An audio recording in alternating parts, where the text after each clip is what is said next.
嗨，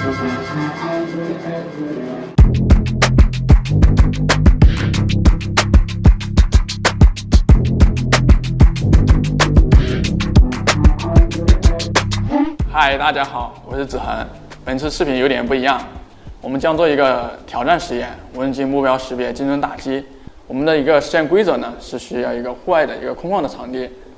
我们的无人机呢，它要执行一个空对地的一个撞击任务。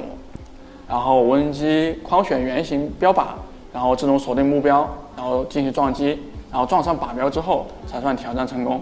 然后接下来我们看一下我们本次实验所用到的硬件设备。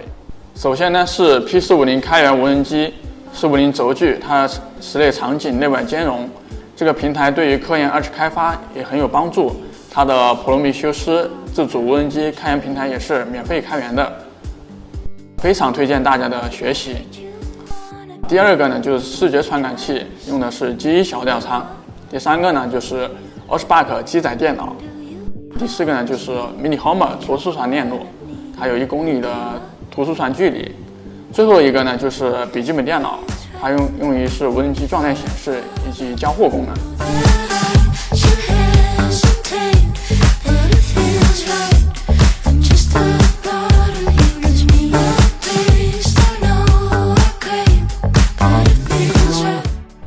大家好我们今天来到室外，开始我们做我们的实验。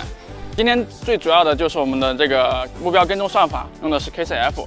这个 KCF 的话是一个非常轻量级的一个算法，在它的一个资源占用也比较低，并且它的一个跟踪速率可以达到一个30 FPS， 所以我们选择这样的一个算法也是非常恰当的。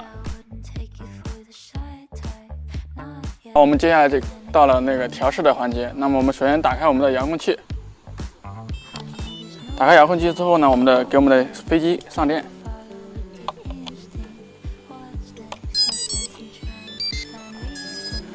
飞机上电之后呢，我们的这个吊舱它会进行一个质检，质检完成之后呢，它会有一个中稳的一个效果的产生。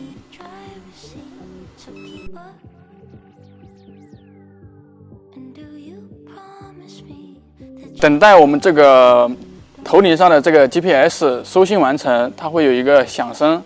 收信完成之后呢，我们可以通过遥控器切定点模式，然后进行一个手动起飞，确保我们的这个 GPS 定位是准确的。同样，我们也可以感受一下当前的一个定位情况，根据这个定位情况，今天是否可以做这个实验。检查完这些呢，我们还会去检查一下吊舱的画面。通过我们在电脑上有一个 Normal Sim， 然后打开我们的 Arm Gimbal Studio 的这个软件，去打开我们的吊舱画面。同时，我们可以手动控制吊舱的一个转动。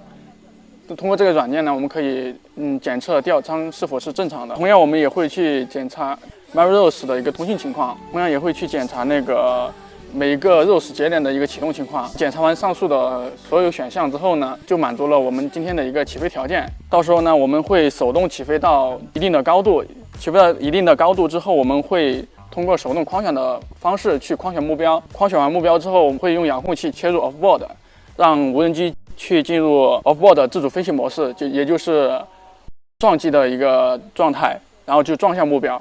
就是大概我们整个的一个实验的一个过程。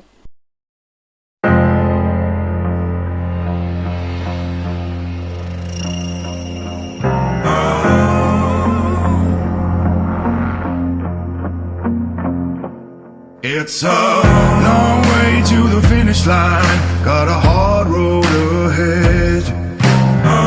Anybody gonna stand in my way is gonna wish they were dead. 'Cause I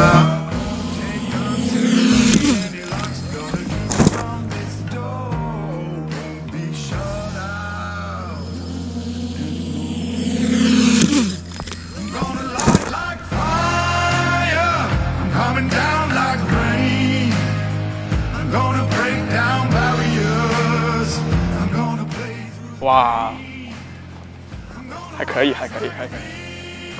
我看一下吧，这个叶片已经插到那个目标上了，现在已经撞上去了。我操，飞机应该是没有坏的，这个本次效果的还是蛮不错的吧。